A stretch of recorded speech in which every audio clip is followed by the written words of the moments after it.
If a security questionnaire just stalled a deal you thought was already won, then this video is for you. A founder messaged me about last month with exactly that problem. His company had a six-figure enterprise deal that was, in his words, basically closed.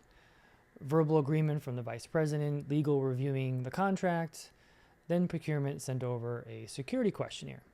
And the deal went quiet. Not dead, quiet. Which is almost worse because nobody tells you why. If you've been through this, you know the feeling. You built something people want to buy, you did the demos, handled the pricing negotiation, and got the internal champion on your side, which is great. But then a spreadsheet full of questions about, encryption at rest and incident response and other items shows up, right? And suddenly the deal that felt won is sitting in front of you in a queue, that you don't control. And here's what I've learned watching this play out dozens of times. The security questionnaire itself is really the real obstacle. How you respond to it is. There are two failure modes I see consistently that are opposites of each other. The first is overpromising. Someone on your team, not often security minded, often just trying to keep the deal moving, sees a question like, do you have a formal incident response plan? And answers yes, because saying no feels like losing the deal, except now that yes is in a document that a lawyer may reference later. And if something actually goes wrong, you've created a liability that didn't need to exist. Optimism is not a control. The second is going dark.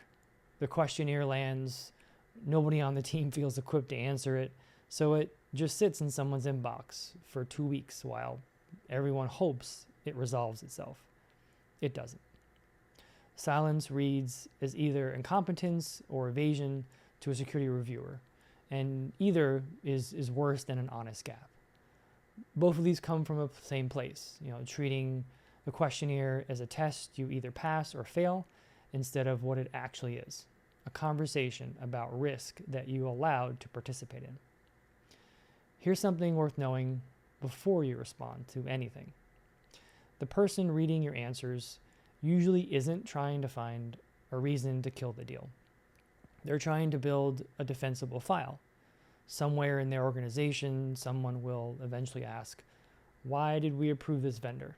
And the questionnaire response is the paper trail that answers that question. Makes sense, right? So that changes what passing actually means. You're not being graded against a checklist of every control a Fortune 500 company has. You're being evaluated on whether you understand your own risk posture and have a credible plan for the gaps. A well-reasoned, not yet, here's our timeline from a company that clearly knows what it's doing will often land better than a vague yes. That doesn't hold up to a follow-up question. I've been watching reviewers wave through startups with real acknowledged gaps and slow walk companies whose answers felt rehearsed or evasive. Confidence about what you don't have yet is more valuable than confidence about what you claim to have. So when one of these lands, the instinct is to answer question 1, then question 2, then 3 in that order. Don't. Read the whole thing first and sort it into 3 piles. Pile 1, things you actually have. Answer these cleanly and move on. Don't over-explain something that's genuinely fine. Pile 2, things you don't have, but the absence isn't a deal breaker. Most questionnaires have a long tail of items that matter in aggregate but won't sink a deal on their own. A specific certification, a formal policy for something low risk, a nice to have monitoring tool. For these, an honest, we don't have this in place yet, here's our plan and rough timeline is almost always sufficient, right? And then pile 3, the 2 or 3 questions that actually matter. Usually these cluster around data handling, access control, and incident response. The things that would actually hurt the buyer if you got them wrong. These are where you spend your real time, right? That third pile is usually 3 to 5 questions out of 50.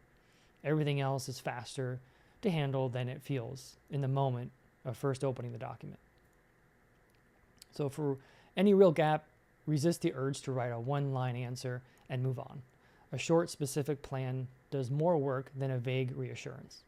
Compare, we are working on formalizing our incident response process versus we currently handle incidents through our existing informal process, and we're formalizing this, into a documented plan targeted for completion by a specific date, which will include defined roles, an escalation path, and a communication plan, for affected customers. That second version doesn't claim anything you don't have.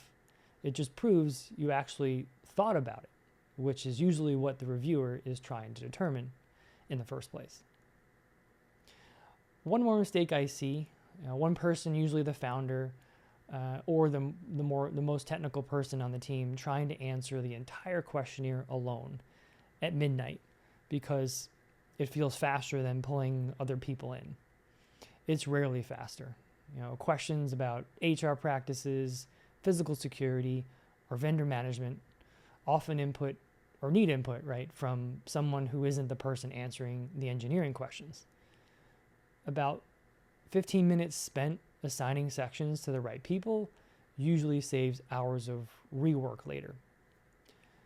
Coming back to the founder I mentioned at the start, the deal wasn't a loss. It had stalled because his team's first draft answers, were pretty vague in exactly the places that mattered, which triggered a second round of follow-up questions and another 2 weeks of delay. Once, we went back through it, triaged the real gaps from the noise, wrote specific plans instead of vague reassurances, and got the right people answering the right questions, the deal closed within 3 weeks. Nothing about the underlying security posture changed in that process, but what changed was how clearly it was communicated.